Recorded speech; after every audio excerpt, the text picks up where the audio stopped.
جیسا کہ آپ کو معلوم ہے کہ احساس کفالت کارڈ 12,000 2022 کی شروعات ہی میں آ جاتا ہے پہلی قسط،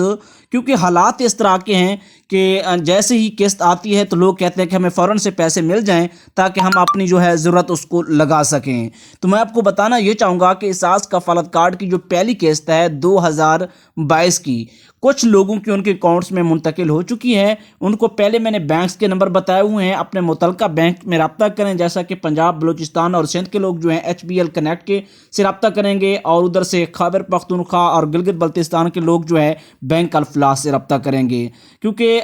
حالات اس طرح کے ہیں کہ لوگ چاہتے ہیں کہ فوراً سے ہم کیش کروا سکیں، رقم نکلوا سکیں۔ یاد رکھیں انہی لوگوں کو ملنے ہیں جن کے آتے ہیں، نئے لوگ بھی اس میں تھوڑی تعداد میں شامل ہو رہے ہیں، لیکن ابھی جو ہے اپڈیٹس جو ہم نے آپ کو دی ہے وہ یہ ہے۔ اس کے ساتھ ساتھ کافی سارے لوگ ایسے ہیں جو کہ احساس کفالت کارڈ سے پیسے لے رہے ہیں، لیکن انہوں نے اپنے بچوں کو، سکول والے بچوں کو رجسٹر نہیں کروایا۔ اس کے ساتھ ساتھ اپنے بچوں کو جو ہے اس پروگرام کے لیے جو کفالت کارڈ سے پیسے لے رہے ہیں رجسٹرڈ کروائیں تاکہ آپ کو زیادہ پیسے ملیں، اور ریکویسٹ ہے کہ چینل کو سبسکرائب کر کے ویڈیو کو لائک کریں، سوال کمنٹ کریں۔